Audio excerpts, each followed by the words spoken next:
We are live. Welcome back to HabsCast. This is after game number one. Not what we wanted, especially after having a lead there. It was kind of nice to see Kapanen and Bolduc score their first goals. Montreal Canadiens. Things were looking pretty promising till Matheson broke his stick, and then Hudson. I don't know what not sure how he broke his stick, but it was I'll break my stick too. And they came down and scored with two friggin' defensemen with no sticks within like that. Just the hockey gods or whatever. Tonight, I think, it's like, okay, Toronto will give you this one. Blue Jays are going to win. You guys are going to win because two broken sticks. It's like the sports gods said, okay, tonight's your night, Toronto. Just, next spring, it'll be the same old, same old. So just enjoy it tonight while you can. Maybe have a good fall. Next spring, it'll be the same thing as usual, right? Anyways, I am joined here by Liam Maguire and Blain Potvin. Thank you for coming out, guys. Liam, what were your thoughts on what we saw tonight?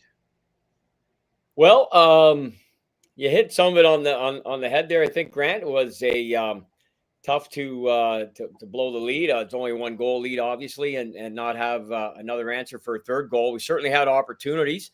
Guys were in tight a bunch tonight. Slav had, I think, led our team in shots on goal, and he healed, I think, 2 or 3 out of the first couple that he took. So, it was encouraging that he played decent, but obviously hope he can bear down here and put some of those away. But as I just said before we went on the air here, guys, I saw a lot of good tonight. Tonight, I think Montreal actually was the better team over 60 minutes. And I think I know in Toronto, specifically opening in Toronto has been a graveyard for us. They've pumped the stats out on the TV, show quite a bit there tonight. We'd lost 10 straight, I believe. So now 11. And I think that's correct. And I just thought, unlike some other games in just recent memory, Montreal was actually the better team. Probably deserved a better fate. Like you said, Grant, real fluke with the sticks breaking like that, left us flat-footed, to say the least, and it makes it tough. But a few other things, the power play, that second power play, incredible, but someone's got to shoot it.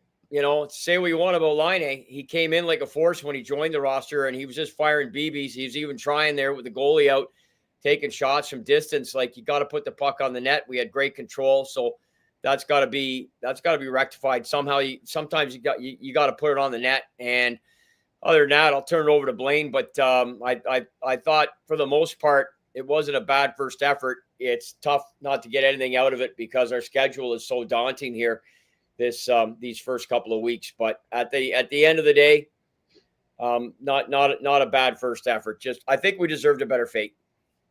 Yeah. No, I'm gonna have to agree with Liam. Montreal did outplay Toronto for long stretches. I think the real big difference there was Montreal was controlling the puck more, but they weren't shooting it as much. Whereas Toronto, they were taking shots from the slot, from the middle, and they had the better scoring chances. Obviously, a fluke gets them their go-ahead goal, and then they get a couple of empty netters from guys who are basically invisible throughout most of the game because they were getting shut down. Yeah. So there were some really, really good things seen from the Canadiens. Heck, even Laine was back checking. Yeah. You couldn't ask for more. Well, actually, last game Really? too, Laine back checked Yeah. some. I think being on the fourth line is kind of, I think he's getting the hint there. I found it interesting there. The very first face-off of the Bolduc dock line, Bolduc took it and lost it, and Toronto scored. That was the first goal of the game. Let's just have a quick look at. There's a couple of interesting things here. Face-offs, okay. Kirby Dach, 3 face-off wins, 11 losses, 21%. Okay, that's a fail, safe to say. Where is New Hook? Can you see it there, guys?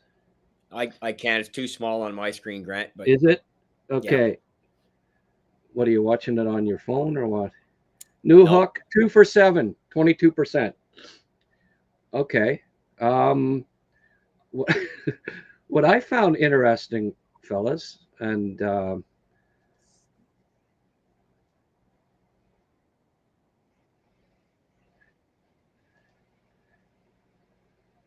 okay, where are we here? There we go. Sorry, guys, a little technical glitch there. What I found interesting was that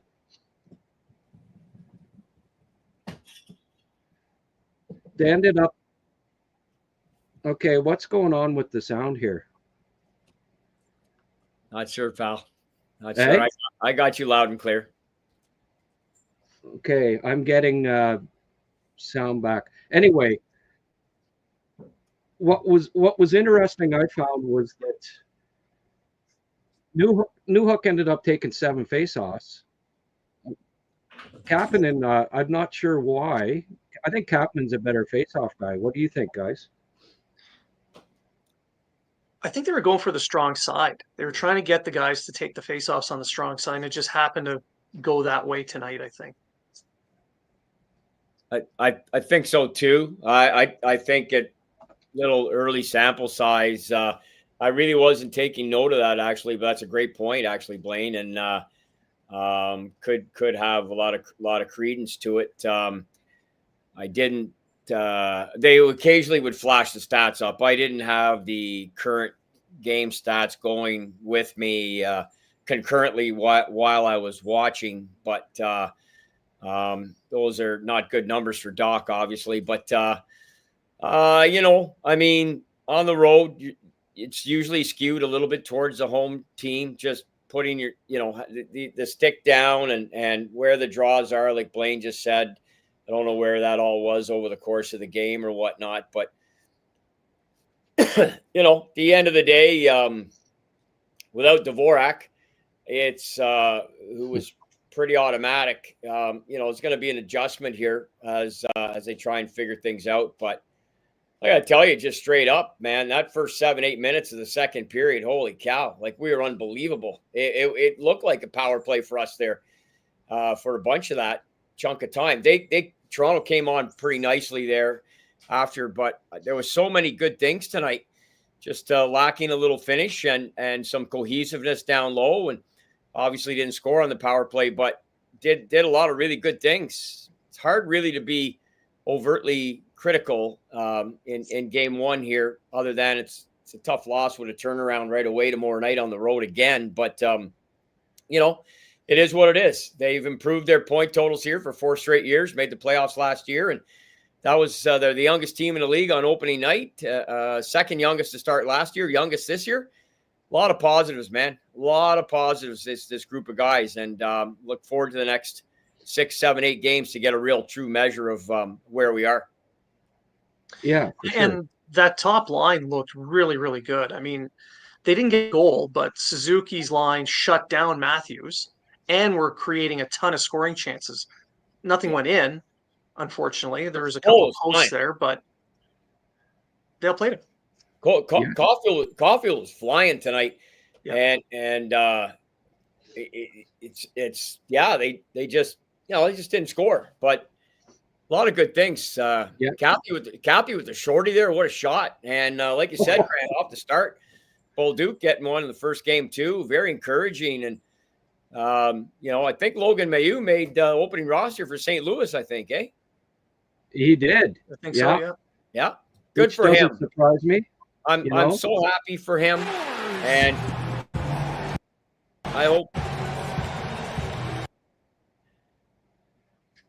Go ahead there, Liam. I just let's see here. We got the Cappy goal there. Okay. Anyway, I just wanted to say I'm really happy for Logan. Really happy. Yeah, for sure. No. Yeah, he's getting himself an excellent opportunity down there in St. Louis. Yeah. Oh yeah. And I mean, I'm not surprised he made the. Look at that snipe, eh? That was a beautiful shot by Kapanen. I mean, you gotta give me some credit for not mentioning Kapanen in the first 9 minutes of the show, guys. That's pretty good discipline there. Well, I was waiting for one of you guys to bring him up. I mean, it was Brand almost. You did think that Struble was going to play opening night, and I told you no, it would be Jack-Eye, but so I figure you're one for two. Yeah, and who looked right, and who kind of flubbed a couple of plays there. Wasn't Struble tonight. Anyway, I think we'll see Struble in the lineup tomorrow night, but you may. I'll probably platoon them, which is what I would do. Yeah, for sure. Because Jack-Eye, if he gets the ice time, it was really Montreal went with 5D tonight, is what they did. Jack-Eye hardly played. I don't even know what the final numbers were. I don't think he saw 12 minutes. I'm sure he didn't. I'm sure it's less. So that's not enough. He needs to play more, in my opinion. But I'm a big fan of his, and I think he can do a whole lot more than scrap. But that was a tough. Also, it was a time there tonight when the fourth line and that third pairing D were out at the same time. I don't think that's really should be happening either, personally. But is what it is. Yeah, he got 10:53 there, which isn't a pile.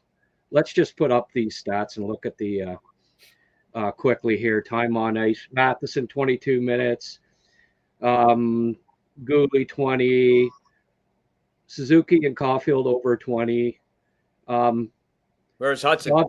Dobson 22:56, so he had the most. I thought that was the best Dobson's look so far. And I figured it was only people panicking about the preseason, and hey, wait till the regular season starts. That's when it counts, right? And I thought he looked a lot more comfortable tonight. I really liked Slav's defensive game tonight. He was back checking hard and made some really strong plays, kind of covering up for Suzuki being kind of caught up ice a little bit there in the first couple periods. And then he had all those chances. I thought it was a good game from Slav. I think he's not a natural goal scorer, and we keep seeing that. Like, how many friggin' times does he heel the puck when he gets it in the slot there? It just seems to happen every game almost, right? But I liked Slav's game. And Kapanen on the PK. I think we may have found Dvorak's replacement there on the PK. What do you guys think? Yeah, go ahead, Blaine. Yeah, I think so. I also think that Newhook is really starting to find himself a niche as well, pairing up with Kapanen. His speed kind of reminds me of Byron a little bit on that. And Kapanen, he's no slouch in the speed department either, as he showed with that highlight. Yeah. I mean, and the way they set up, the way they shut down that blue line, and it was hard for Toronto to get into the zone to begin with, let alone set up. So the foot speed, the positioning, I think that's going to be a pairing that's really going to stand out for Montreal this year. Absolutely. I just saw this comment in Montreal MUFC. What kind of black magic was that to make our 2D men get broken stick at the same time? I want to use that dark magic on my enemies. Yeah, it was that was frustrating, I gotta say. Matheson made a kind of a bonehead play, and then his stick broke, and then Hudson's stick broke. It was, and I don't even know how it happened, but then two of them in front of the net, and it seemed like it was just destiny, I guess, for Toronto to win tonight. I agree with you guys; they didn't deserve it, but there are going to be those games. Canadiens didn't get that third goal, so you let a team hang around, especially one with the offensive firepower of Toronto, and they're going to come back and bite you, right? Yeah, Morgan Riley played well. I mean, he's going to be strongly considered, if not an automatic, for at least the top 8, if not the top 6 for Team Canada in February. It's probably going to get a long look. So, maybe. I think he will be. We'll see. But Dobson too. Yeah. He could be in the mix as well. Those two might be fighting for a those two might be fighting for a spot. Maybe not the know? Dobson from last year, but from 2 years ago, and certainly Not the Riley from last year either. no, but he was in the mix, and I think he will be strongly considered again, and I think he's probably ahead of Dobson on that depth chart personally. But having said that, we'll see. The season just started here, so we'll see. Yeah. But a lot of good things. I just want to mention that we cracked 1,000 viewers here, guys, which kind of blows me away. That's 72 for the first live one we did. 120 was the high, the last one. We're at 1,007 right now. So thank you everybody for joining in. This is really encouraging. I think we might have to do this again, lads. Might be able to pull that off every now and then. Well, good. I really appreciate you guys coming on again. Just go ahead there. What do you think of? So, what did you think of the dock line tonight? They were on the ice for that goal against. There was some good and bad there, I guess. Bolduc obviously scores the goal. Bit of luck there on their part, but I think Doc is still, all in all, I like Kapanen's game more than Doc tonight, and certainly they're not about to replace Kapanen with Doc, I don't think, after what we saw tonight. What do you think, lads? I listen, first game that mattered, he played a couple of preseason games there.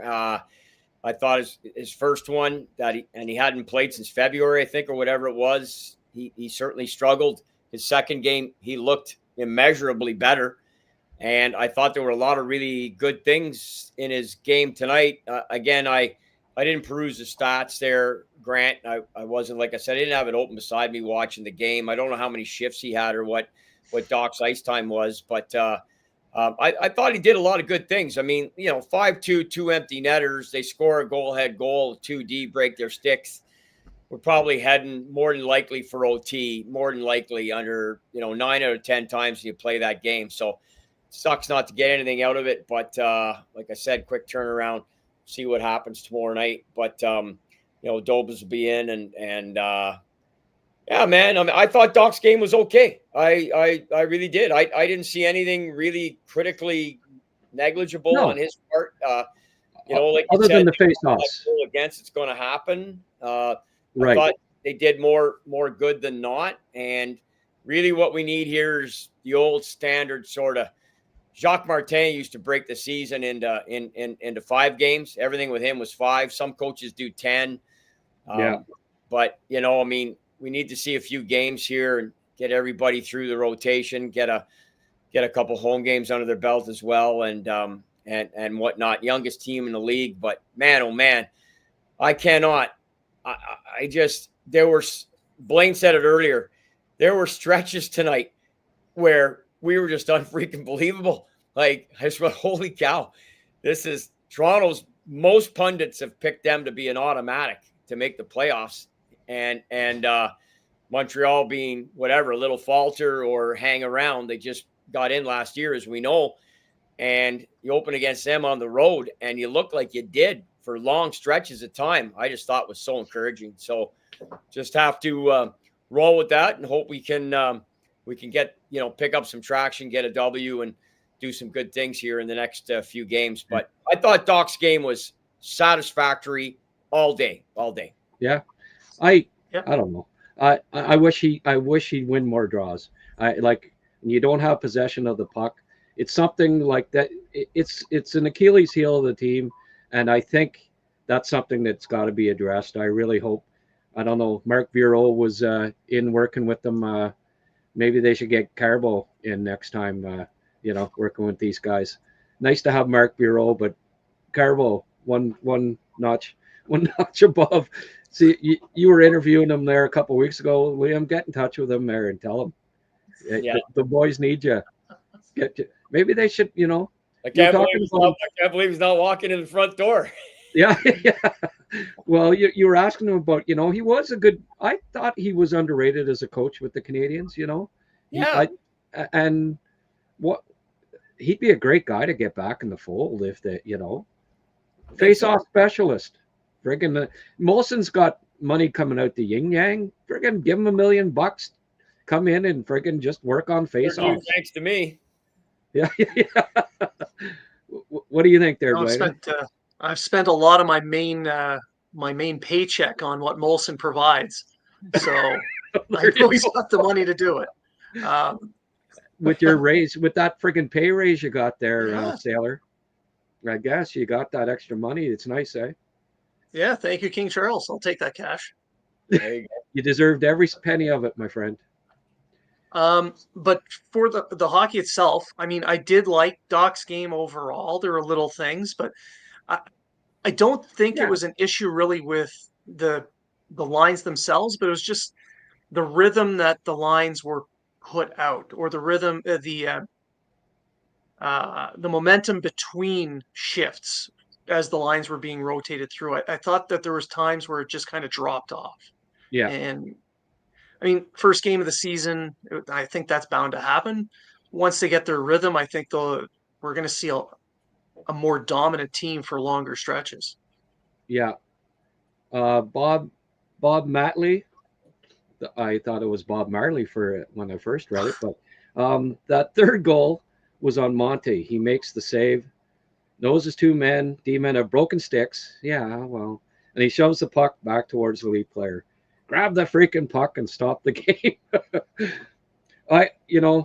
We get frustrated, and Habs fans, we always seem to have to put the blame on somebody, right? That one, I blame on the hockey gods. For whatever reasons, two sticks got broke. Not much you can do about it. Yeah, I'm sure he didn't mean to push the puck back. I think he probably wanted to stop it there. These things happen, and you move on. I don't blame any Habs player overly an overt amount because of just the bad luck of the two sticks breaking there. But Blaine Bauer. Yeah, $300 sticks. I tell you, my old $5 wooden stick wouldn't have broke there. Yeah. I had a CCM Bobby Hull hat trick, lasted forever when I was a kid. I had a red Titan. Remember those? Yeah. I remember the Titans. Yeah. I went from that to the Coho 221 that LaFleur was using. I had that one too. Yeah, man, that was a beauty stick. I love that. That was, before they changed the shafts and everything. The old, but that's way back in the day. But Marty, I don't think Marty had his strongest game. I didn't think he looked good, made some good saves, but I don't think he had probably what he would consider. He definitely didn't have the game he had last year to open up. 48 saves, set a record. 1-0 win, Montreal on the Cole Caulfield power play goal, which Doc actually assisted as well last year. But Slav got the other assist, I think, last year, if I'm not mistaken, if memory serves. But it was, it was there for the taking tonight. That game was there for the taking, and you got to be encouraged by that. I think whoever wrote that in, Bob, he's not wrong. It looked like maybe Monty may have possibly mishandled that in terms of how that puck came back out and Riley corralled it. But at the end of the day, it's tough. We're not sitting here about a Montreal team that, despite their youth and everything else and barely making the playoffs and playing against a team that, with the exception of Marner gone, and really it's all hands on deck and a few other pieces that looked all right tonight. We played great. Like, Montreal played great tonight and deserved a better fate. They really did. The miscues, you're going to have them. Like, nobody plays a perfect game. Obviously, we know that. But other than the 77 Habs for most of that season. But I mean, it just doesn't happen. So, it was so encouraging tonight watching. I tell you, Blaine said it. I was watching going, holy shit! Like, this is unbelievable stretch. Like, we rolled like three lines and they barely got across center ice. It was unfreaking believable. So there was lots of good stuff, man. And I'm really encouraged. And these guys, you got guys playing with each other for the first time in games that matter. And there was so many good things. So definitely got to tighten up a few things. And they'll so far what we've seen under Marty St. Louis and his tenure here in Montreal, he's been pretty good. I think he's been a very he's a reactionary. He'll take this even in a quick turnaround, and I'm sure they'll make a few adjustments. And at the end of the day, you can only do what you can do. Guys are going to heel pucks or make miscues. That's going to happen. But for the most part, that was an encouraging game, notwithstanding the score for sure. Okay, Liam, let Blain have the floor here. He's got to get going. Sheldon Hughes, Demidov should be on power play 1, Slav power play 2. Slav being the Slovakian. What do you think? What do you think of that opinion? He's not necessarily wrong, but you kind of do need that big body around the net. So it's hard to move guys around with what they have now in the lineup. I wouldn't be against seeing how it would turn out. I mean, Demidov, the creativity is there, obviously, but to put him down low, I don't think would work. So it wouldn't be a straight 1-for-1 swap. They'd have to move guys around a little bit. Well, based on what we saw tonight, I thought Slav had a lot better game than Demidov. I know Demidov's the darling, but whatever, but he didn't have a great game tonight. I wasn't completely impressed by him. Against strong teams in the NHL, it takes time to adapt. I thought Slav had a lot of he did a lot of good things tonight. And, not certainly based on what we saw tonight, I wouldn't switch him. I know that Demidov he's the darling, and he's the one that has all of the fancy moves and all that stuff. But based on tonight, I thought Slav was a lot more effective than Demidov tonight. He was over 60 minutes. Demidov had I think exceptional second period, but over 60, I think Slav probably was a little bit better.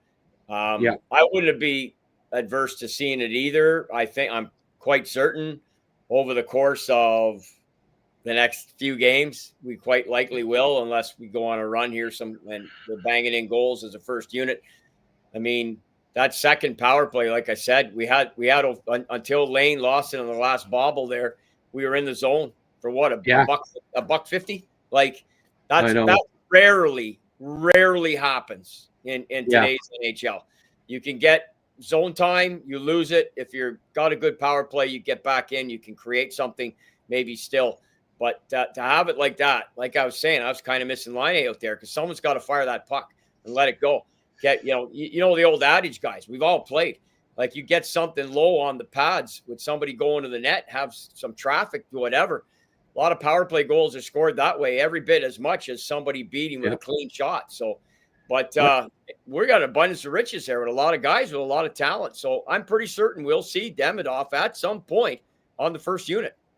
And I think it probably, would be Bolduc that would be the guy that's replaced on the first unit if they, if they were going to move one guy off right now, it would probably be Bolduc. But we'll see. I mean, Bolduc at the end of last year, if they can start finding him in that bumper spot, he does have a great, he's more of a sniper than Slav at this point, but Slav does a lot of different things that it doesn't always show up on the score sheet on the power play. I mean, it's almost impossible to get the puck from him when he's got it along the boards, and he protects the puck. He moves it very well. He makes a lot of really good passes and keeps plays going. Screens when he goes and screens the goalie. He's tough to move from in front of the net too. He does a lot of the dirty work that enables other things to be done. So if you were going to replace somebody put Demidov on the first unit, I think it's more likely to be Bolduc at this point. Yeah, with Slafkovsky basically being a giant snowplow, just pushing through everything, opening up all that space, Right. that would make sense. Yeah, for sure. All right. It's been a half hour there, Blaine. You want to get rolling there, my friend? Yeah, it's going to be bedtime for me. Yeah, Okay. Nice I'm, early day. me too. Me Well, too, brother. Yeah. okay. Hey, Well, we've talked out game one here pretty good. yeah. Okay, guys. Well, we'll let you go, both of you. And I really appreciate you coming on. 1,208 viewers. I'm going to, I'm going to keep going for a while and answer a few questions and try to keep her rolling for a bit because we have so many people on board. But Liam, Blaine, thank you so much for coming, and hope we can do this again soon. Absolutely. Great talking to you guys again. Absolutely. Blaine, nice to meet you. You too. Okay. Have a good night, guys. All right. Take care, guys. Good night. Night, Liam. All right. So we'll keep rolling here. I'm gonna have a look at some Denise Pink. Doc sucks, kicked out of the draw, or lost him all night. Well, yeah, he. I didn't know. I'm not with Liam, and thinking that he had a decent game. I thought he struggled some tonight, but especially with the draws, I think it's important that he has to somehow uh, start improving his face off.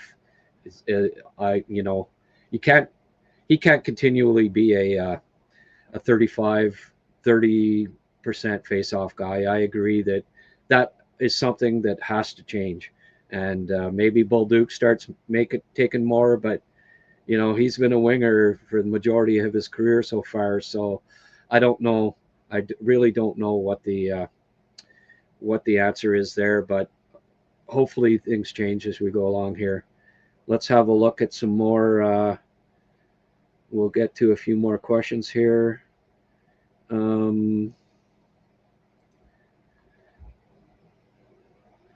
Wasn't Bob Matley again? Wasn't too bright of MSL to put Dockline in the defense zone when you have Evans as your best face-off. That cost us the first goal. Yeah, I agree with that. Especially when you Bolduc, he hasn't played. He hasn't been playing center. He played a few games in the AHL as a pro, but for his very first shift or whatever, I think it was, or maybe his second, stick him out there and make him take the draw. And it's funny, the next time in the defensive zone on the right side, then Doc took the draw, but neither of them were overly effective with that. And yeah, that did surprise me a bit. And I think it's something that we'll see in the future, that the Evans line gets out there, or at least Evans, comes out, and either Doc or Bolduc, come back on the ice after the draw. I think you'll be seeing that situationally as the season goes along. But early in the season, you want to give these guys chances, but they certainly, that was an example of when you have to look at getting Evans in there to take the draw. And last year a lot of times it was Dvorak or Suzuki. They'd get two centers out there, and they'd let Dvorak or Evans take the draw, or Suzuki, and then they jump off, and the winger would come on. So I don't disagree with that whatsoever. Let's see what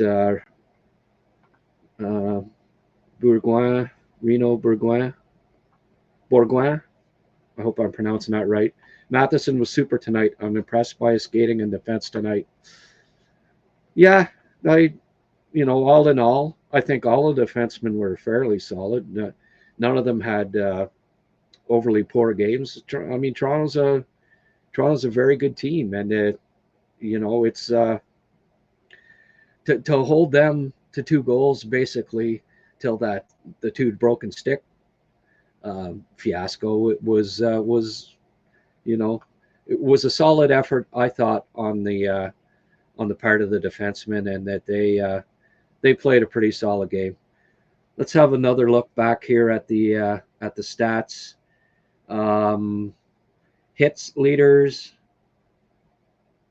Josh Anderson with 5 hits. That's no surprise. Kapanen, 3 hits. So much for the soft label on Kapanen. Kapanen was 50% on draws.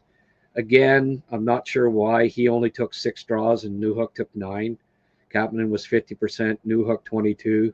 I'm hoping that changes as time goes along, because I think Kapanen's better on faceoffs than Newhook, and that will prove true as the season goes along. Line A, Slav was -3 tonight. Okay, well, I still thought he played a decent, solid defensive game. That's empty net goals at the end, so you can kind of throw that out the window. It's nights like tonight when you get 2 empty net goals where it's really the plus minus stat is very deceiving. Anything else here of note? Kapanen. It's funny, and I've noticed it with Kapanen in the past and in preseason, even in the rookie tournament. 39 seconds shifts. He is very good to get off quick. He doesn't take long shifts. There's not a selfish bone in his body. He comes off whenever the opportunity presents itself. He never stays out too long. I'm impressed by that part of his game, where he doesn't extend his shifts, and the stat bears it out. He had the least time on ice average per shift, and that he was +1 tonight. Newhook +1. They were the only guys that were pluses tonight, and that bodes well. I thought those two played a solid defensive game tonight. Really impressed by those two. What is this here? Best forward for the Canadiens and D-man. I don't like. That's a difficult question to answer. I don't know that there was one necessarily that stood out as far as forwards go. As Liam and Blain were saying, that the top line had its moments for sure. I thought they were fairly solid. Defensemen, Gooley, it was one of those nights where you didn't notice him a lot, and when you don't notice a defenseman, that's usually a good thing. I thought Gooley was solid. Dobson looked a lot better than he had up until that point. In the preseason, I thought he struggled, but tonight, I think he was pretty solid. All in all, there were Kapanen had a solid game. He only played 13-19, but I thought Kapanen was very solid. I loved the play he made. It was in the third period. He got it along the boards. Tavares checking him, and he showed the poise. He hung onto the puck, brought it back out to the blue line, and then made a beautiful pass to keep the play going. I thought he was getting checked. I figured there's no way he's getting this puck into somebody, but he held on to it, protected it from Tavares till he found an opening and got the pass in, and they came damn close to scoring another goal. Really impressed by Kapanen again. I think playing him with Demidov was a smart idea, and I think it's going to pay dividends. They'll only get stronger as they get more used to each other and time goes along here. Let's see if we can get to a few questions here. So I just quickly here, Jays win 5-2, beat the Yankees. Good for them. Not a big New York Yankees fan, so I'm happy about that. That's pretty good. Let's see what Sheldon Hughes has to say here. Cap and Dem need to play more. Yeah, they didn't. Like we'll bring this up again here. 13-19 for Kapanen. That's not. You know, that's not huge numbers. I know. I look at them. I think of them as the. And what was it? 13-21. So yeah, basically third line or fourth line usage tonight. Barely ahead of Evans. Gallagher actually was only 13-17. Josh Anderson 12-59. Okay, well, basically, um, the fourth line and the second line played the least amount tonight, and Bolduc, Bolduc and company. Actually, all the bottom three lines were all around 13 minutes, and then the top line that all over 20 or thereabouts. So it was the first line definitely got the most ice time tonight. Then all the others averaged around 13. Um, but yeah, eventually here, we can't. It's not easy. Toronto's a good team. 108 points last year, I think it was. You can't just throw them to the wolves there, as they say. As time goes along, I think those guys will get more ice time. And against weaker teams, you'll probably see them play a little more. But I don't think you wanted to, they want them to keep their confidence and not, if they'd have been on the ice for a couple of goals against tonight, then they might start thinking, start questioning themselves a bit. So I get it that you're not right out of the gate, especially these guys they're NHL rookies, officially, unofficially, or officially, and you don't want to force feed them right off the bat. Give them some time to get accustomed to playing, the NHL pace with each other, and but yeah, I hope to see that ice time go up and them to be the not only the second line on paper, but second line in usage. And let's see here. Montreal MUFC. Let's say Dovas is performing better than Monty after 15. Do you think MSL will be as patient as he was last year about the goalie situation? Also, Monty needs to perform to get to Milan. Yeah.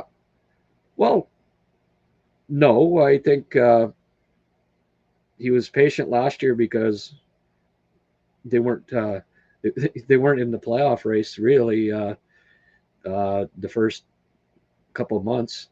Um, they are in they want to contend this year right from day one. So yeah, he's not going to be patient with anybody. Like you saw it with Line A, right? Starts out on the second line, and even before the end of training camp, he's on the fourth line. So Marty's not. Marty doesn't have a long leash for too many players anymore. It's win now, but goaltender, it's a little different story. That you got to be a little more patient. They sometimes, they have ebbs and flows during the season. But 15 games in, if Monty's played 10 and he's struggling, and Dovish keeps playing as well as he did in the preseason, sure they'll start giving Dovish more games. It's just I can't see it being any other way. So, what else we got here? As far as he has to play well to play in the Olympics, and hopefully he does. And I'd love to see him there. I think he's he probably be the third stringer or whatever, and it won't really matter much. But still, being named, experiencing it, hopefully getting a gold medal strung around his neck, would all be great things for him. So, yeah, I agree with that. Terry Meyer, Terry Meir. Is it Phil Meir or anyway? I'll pronounce it both ways, and Terry, you can let me know which way you prefer. Armia and Dvorak missing a couple of good veterans. Evans burning energy, going nowhere like Anderson. Yeah, well, I didn't think. I think Dvorak's going to replace the or be replaced by Kapanen. It may not be right away, but um, that's who kind of is taking his place, and I think there's more offense there with Kapanen. So liked his. I liked his. I mean, he scored a shorthanded goal, right? I think is probably his first shift as PK in the National Hockey League, or maybe his second, and he gets a shorty. So you know, I think Kapanen replaces Dvorak ably. That's not the that's not the issue so much that I'm worried about. Um, what are we looking here, Christian? Yeah, you you you definitely like the post, Christian. You got the first what 20, 30 comments on there. I appreciate you being gung ho to come out and tune in to our first regular season live podcast. All you guys, I really appreciate it. I really appreciate the support and coming out. And hey, you got some questions for me, guys? Um, let's see what Drum Dude says here. Kapanen making your prediction look good, Grant. Yeah, well, I think I think Kapanen's a keeper, and hopefully he keeps it up. An impressive first game.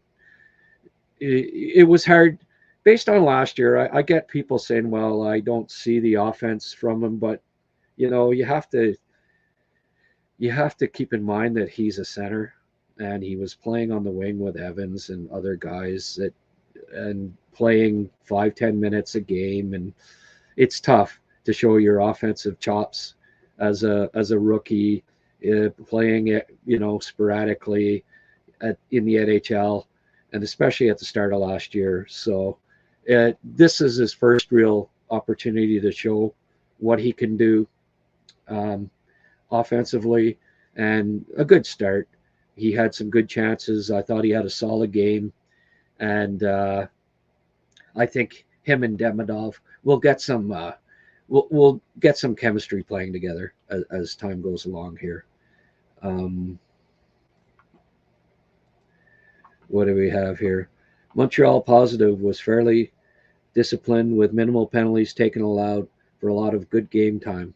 That's from Cuckoo 69. Yeah, I thought they played against Toronto before and had a lot of yeah, they take a lot of penalties typically, especially in Toronto. I find the refs sometimes are a little biased too when it comes to that. They blow everything.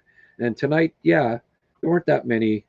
You're right. There weren't that many penalties, and a decent game by them. Liam was very positive about that, and you know, you got to look at the glass half full. In this case, they go into Toronto, 108-point team last year, and played them very hard, and could have, with a little luck, a little less bad luck, could have pulled out the victory tonight.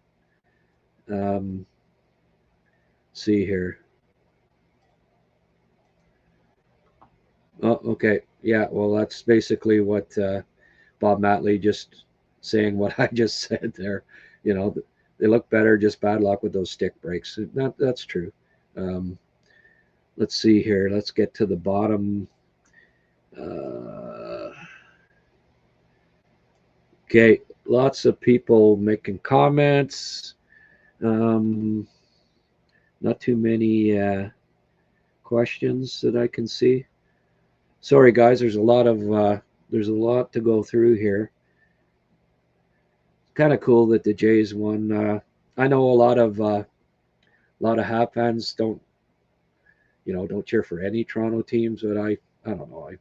I mean, I'm an Expos fan, or was an Expos fan, but I'm a Canadian too, and I root for the Jays. I'm hoping that they win the World Series. It's been too long since Canada won a Stanley Cup or a World Series. So go Jays. I'm glad that they beat the Yankees. I'm happy with that. Little Potato, yeah, I was going to mention this. The Sherwood PMP 5035, right? Or 5030. Yeah, I had some of those. I had some of those sticks too. They were great.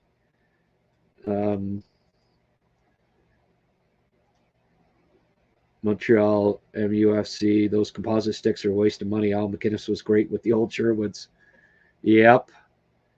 I can't disagree with that, fellas. Absolutely.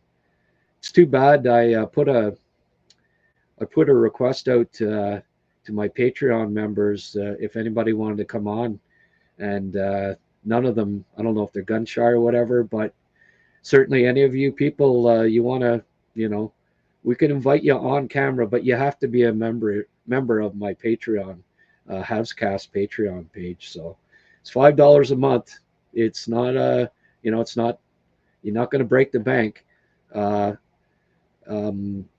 we'll have fun with it. I want to have people come on, especially after games, have a chat, see you face to face, get on video. We got 1,332 people watching, so you'll be in the lights. So go to HabsCast Patreon page, guys. Support. I'm putting up videos, prospect videos. I hired a kid the other day who's doing some amazing videos. He already did one on Hage. He's doing another on Roar. But we're going to be posting tons of scouting reports on my Patreon page that are exclusive to Patreon members. So not only can you come on, hang out with us, chat, talk about the games, but you get a ton of content, and we'll be putting up more written content as time goes along here too. Let's see here. Expos, yes. Yeah, you had to love the Expos. I wish they'd come back. Well, folks, I think we'll wrap it up there. We're not really we're not getting too many questions. I'm kind of all talked out. Special thanks to the boys for coming out, Blain and Liam. I also want to give a shout out to Bonish Arcades. This is the last week, guys. Eganville, Ontario. You can go there this weekend, the Thanksgiving weekend. Beautiful spot. Absolutely gorgeous. Eganville's a village in the Ottawa Valley. Gorgeous this time of year. You can. It's a private family-owned business run by hockey fans. 613-628-2283. Go there, guys and gals. Have a lot of fun. Kids love it. It's a great family trip, and I highly recommend everybody to check out Bonish Arcades if you get a chance. It's near Ottawa. All right. 1,333 people. Geez. I wish some people would ask a few more questions. I keep going here, but with that many people watching, it's too bad that I have to pack her in here. But we're not getting too many questions. Okay, folks, I'm going to wrap it up. That's it for tonight on HabsCast. Blows me away that 1,335 we just had on at the same time. That's fantastic. Very much appreciated. I'm going to try to do this after as many games as possible. I don't know if I can get anybody on tomorrow night. If so, I'll come back on tomorrow night, and hope to see you all again. Anyway, I'll put stuff up on Twitter and let people know if I will indeed do another one tomorrow night. I hope so. Okay, that's gonna do it for tonight. Thank you, everyone, and we'll see you soon.